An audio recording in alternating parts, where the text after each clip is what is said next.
اب اللہ قبول فرمایا، انہوں نے اس لیے کہا تھا کہ بھائی بس کرو بھائی.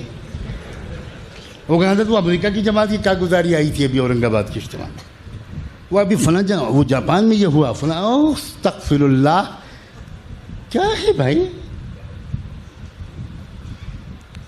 میں بہت درد کے ساتھ کہہ رہا ہوں بھائی، میں نے 40 سال کام میں وقت لگایا ہے، پلا ہوں اسی میں.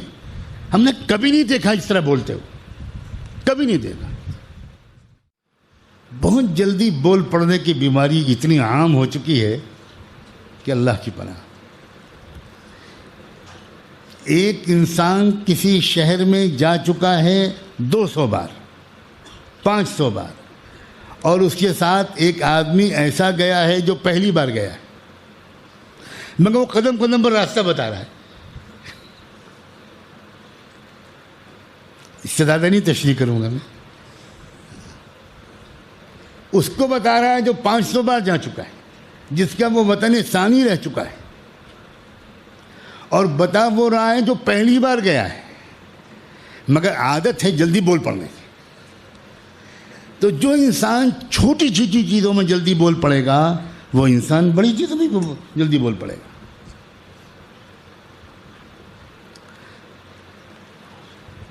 بچپن میں جب کوئی بات جلد بازی میں ہم بول پڑتے تھے تو ہماری والدہ اللہ جانے کون سا تربیتی سلیقہ لے کر آئی تھیں. نہ کوئی بیان، نہ تقریر، نہ نصیحت، نہ ڈانٹ، نہ ڈپٹ. صرف ہم کو ایسی نگاہوں سے دیکھتی تھیں، گھورتی تھیں کہ شاید دوبارہ وضو کرنا پڑ جاتا ہوگا. اور مجھ کو لگتا تھا کہ ہم سے بڑا بیوقوف ابن بیوقوف ایشیا میں پیدا ہی نہیں. بس صرف یعنی احساس دلاتی تھی کہ کیا یار تم جلد اتنے سے ہو اور جلدی سے بول دی. اتنی بچپن سے عادت پڑ گئی بڑوں کے سامنے نہ بولنے کی. اور اب ہم دیکھتے ہیں ادھر ٹٹ سے بولا، ادھر ٹٹ سے بولا، ادھر ٹٹ سے بولا، برسات سے پہلے ہی.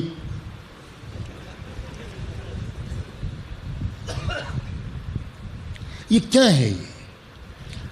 اب جس انسان کے اندر روزمرہ کے معاملات میں سوچ سمجھ کر بولنے کی عادت نہیں ہے، یہی تو مسائل کھڑے کرے گا اپنی بیوی کے لیے، یہی مسائل کھڑے کرے گا اپنے سسرال کے لیے، یہی مسائل کھڑے کرے گا اپنے پڑوس کے لیے، اور یہی مسائل کھڑے کرے گا اس ادارے کے لیے جہاں وہ کام کرتا ہے، یہی مسائل کھڑے کرے گا اس جماعت کے لیے جس کا وہ رکن ہے.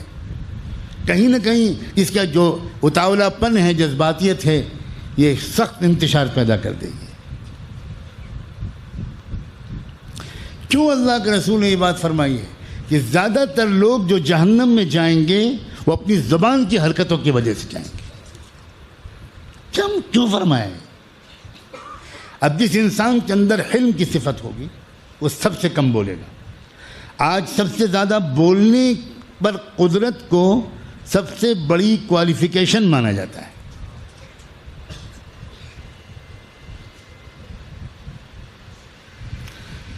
تبلیغ کے احباب کے پرانے خدا کرے دو چار یہاں موجود ہوں. دنیا میں سب سے مشکل کام ان کے لیے چپ رہنا ہے. اب تو جب میں نے سولی پہ چڑھ ہی گیا ہوں تو پھر اب کیا خطرہ ہے. سب سے مشکل کام. بولتے بولتے بولتے ایسی عادت پڑ جاتی ہے کہ مجھے ڈر ہے کہ جب منکر نکیر آئیں گے تو جب پوچھیں گے من ربک تو وہ کہیں گے قریب قریب بیٹھیے، بیان سنو، 2.5 گھنٹے کا بیان سنو. کیا ہے یہ؟ کیا ہے یار؟ حضرت مولانا الیاس فرمایا کرتے تھے کہ اللہ نے پورے بدن کا سائز بنایا، اس میں اتنی چھوٹی سی زبان بنائی. اور وہ کہتے تھے اس دعوت کی محنت میں زبان کا کام اتنا ہی ہے جتنا بدن میں زبان کا سائز ہے. بالکل الٹ گیا معاملہ. سب سے زیادہ زبان ہی کا استعمال ہے، اور یہ جو کچھ فساد ہو رہا ہے یہ اسی وجہ سے ہو رہا ہے.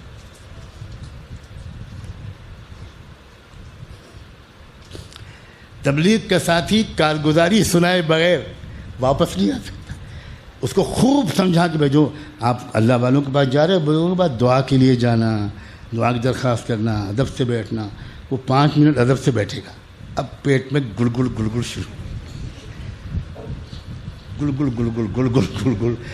اب بے چین ہے کہ یار یہ کیا ہے، یہ چپ بیٹھے رہو.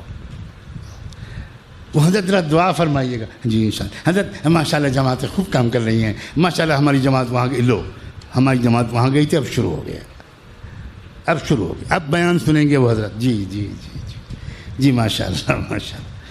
جی اللہ قبول فرمائے. اب اللہ قبول فرمائے. انہوں نے اس لیے کہا تھا کہ بھائی بس کرو بھائی. وہ کہا تھا تو امریکہ کی جماعت کی کارگزاری آئی تھی ابھی اورنگ آباد کے اجتماع میں، وہ ابھی فلاں وہ جاپان میں یہ ہوا فلاں. استغفر اللہ، کیا ہے بھائی؟ میں بہت درد کے ساتھ کہہ رہا ہوں بھائی، میں نے 40 سال کام میں وقت لگایا ہے، پلا ہوں اسی میں. ہم نے کبھی نہیں دیکھا اس طرح بولتے ہو، کبھی نہیں دیکھا. خاموش. بھائی زبان کا زیادہ استعمال کرنا خیر کے لیے وہ مہلک ہے، تو پھر خیر کے علاوہ مباح موضوعات پر بولنا وہ تو یقیناً مہلک ہے. اور مباح سے آگے بڑھ کر حرام چیزوں میں داخل ہو جانا، اس کے بغیر وہ رہ ہی نہیں سکتا جس نے مباح چیزوں میں زبان کا زیادہ استعمال کیا ہو. امام غزالی نے لکھا ہے جو مباحات میں زیادہ بولے گا وہ محرمات میں بول کر رہے گا. اسی سے غیبت ہوگی، وہی بدگمانی کرے گا، وہی الزام لگائے گا، وہی چغلی کرے گا، ادھر کی ادھر، ادھر کی ادھر. اس لیے چپ رہنا سیکھو، خاموش رہنا سیکھو، سوچنا سیکھو، غور کرنا، تدبر کرنا، بہت دیر سوچنا کسی موضوع پر. یہ سب عادتیں چھن جاتی ہیں ان لوگوں سے جن کے اندر زیادہ بولنے کی عادت ہے.